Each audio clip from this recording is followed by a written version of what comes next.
tarde, amigos. Aqui eu sou o Matheus Chibus, do canal Ciquetmão. O pessoal veio me perguntar o que é que eu acho, né, depois de um ano do falecimento do Olavo de Carvalho, do olavismo, certo? Qual é o futuro do olavismo, o que vai acontecer com o olavismo, etc. Né? É o seguinte, um fato curioso que eu vejo logo no início é que o olavismo, assim quase que o Olavo de Carvalho morreu, tornou-se, em primeiro lugar, tornou-se um movimento pulverizado. E muitas pessoas quiseram usar o Olavo de Carvalho para justificar coisas que jamais seriam defendidas pelo Olavo de Carvalho. Por exemplo, a campanha do voto nulo. Eu vi até alguns alunos do Olavo de Carvalho, inclusive alguns alunos um pouco high profile, um aluno tanto high profile, querendo dizer que o Olavo de Carvalho defenderia o voto no Lula. Vi isso também em menos de uma morte do falecimento do Olavo. A cúpula do Olavo, Grimaldo e Kister, né, esse grupo do Brasil Sem Medo, tentou manter uma vanguarda sobre o movimento, mas falhou claramente depois de um ano. Em grande parte por falta de carisma, em grande parte por falta de conteúdo, e em grande parte porque ficou cada vez mais claro que as pautas neocon que esse pessoal aí queria defender são algo incompatível com a realidade brasileira e que são algo per si errado. Esse discurso neoconservador exotérico, eu considero que inclusive foi uma coisa boa eles terem falhado, que muitos dessa mesma cúpula inclusive acabaram sabotando o bolsonarismo, né? Sabotando o Bolsonaro com o Abraham Weintraub, o que é um fato muito estranho. Ao mesmo tempo, parece haver já nesse ano uma tentativa, eu já vi uma certa tentativa, certo, de alguns esquerdistas de querer, digamos assim, meio que querer relativizar o que foi feito com o Olavo de Carvalho, dizer que o Olavo de Carvalho é um interlocutor sério e nós tínhamos com ele divergências apenas intelectuais, como se não tivesse sido feito um linchamento moral do Olavo de Carvalho.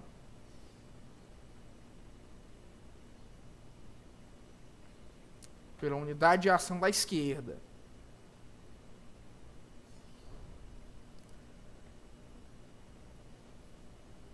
Os alunos do Olavo de Carvalho estão perdendo cada vez mais o espaço no debate público, especialmente os orgânicos. O Rafael de Paula, um dos mais promissores, que era o Rafael de Paula, está meio sumido, está completamente sumido. O Fábio Salgado de Carvalho está se dedicando muito mais a fazer cursos.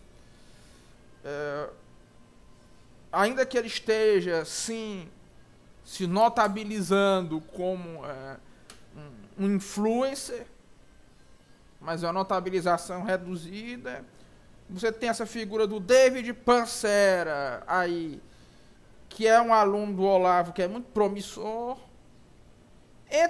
Você tem aquela figura, aquele grupo confuso que fundou a Academia Atlântico, que alguns são olavistas, embora muitos também tenham uma postura incrivelmente anti-Olavo.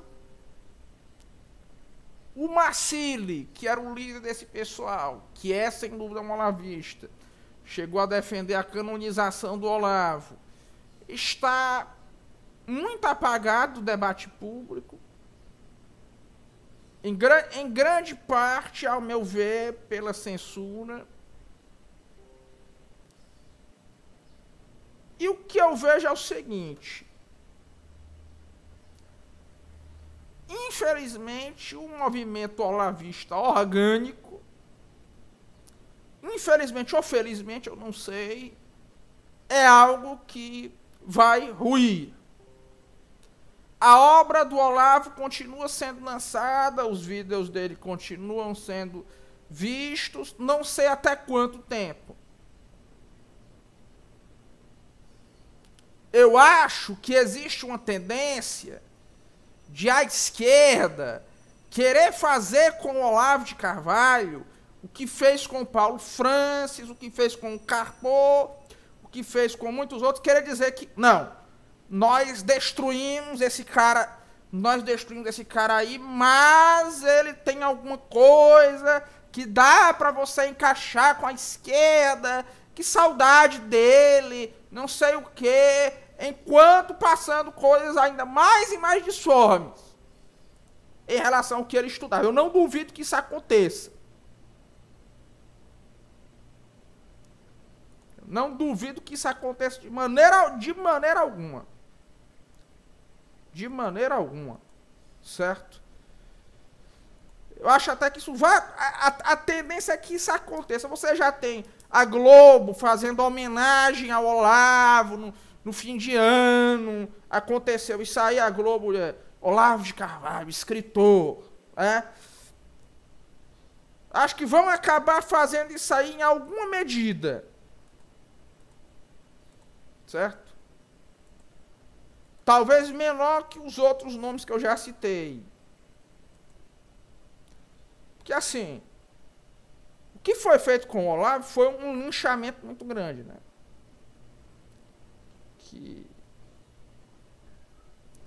Mas o esquerdista brasileiro, em regra, é sem memória. Por exemplo, você vê hoje esquerdistas que admiram Paulo Francis.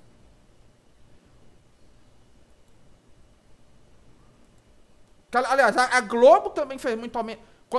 A Globo fez muita homenagem ao Paulo Francis, fez uma homenagem a ele no primeiro capítulo daquela novela Senhora do Destino, etc. Mesmo a esquerda tendo massacrado completamente o cara.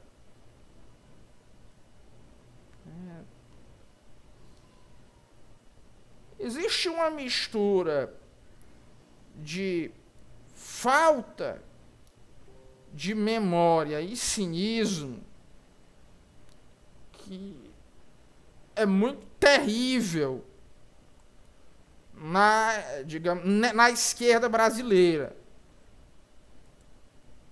Aliás, escrevam o que eu estou dizendo. Eu não duvido que a esquerda brasileira copte uma grande parte dos olavistas e dessa direita mais estética. Porque a esquerda brasileira tem muita coisa de que esse povo gosta. Por exemplo, esse povo aí, em grande parte, são pequenos burgueses que querem entrar para uma aristocracia. Uma aristocracia nesse sentido de elites análogas à nobreza, como fala o Plínio Corrêa de Oliveira. Mas essas elites estão todas no Partido dos Trabalhadores, na esquerda. Não estranhem se vocês virem uma tendência desses alunos do Olavo de Carvalho de gravitar para esse outro meio de esquerda. Aliás, não custa lembrar, os olavetes são altamente corporativistas entre si. Eles continuam protegendo, inclusive, os olavetes que são de esquerda. Por exemplo, a Jovem Pan, na fase ainda Olavete, chamava o Evandro Pontes para falar aquele monte de bobagem criptolulista, obviamente criptolulista, certo? Aquela bobagem alt-right, criptolulista, inclusive pró-eurasiana, que ele defende. Por quê? Porque ele também é um aluno do Olavo.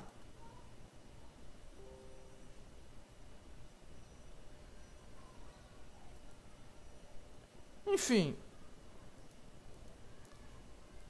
o olavismo com o movimento é algo decadente. Agora, a contribuição do Olavo, vamos ver o que é que acontece. Né?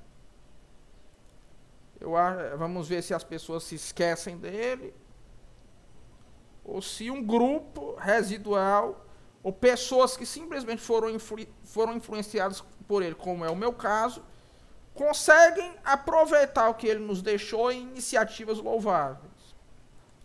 Pois é fundamentalmente isso. Um forte abraço a todos e até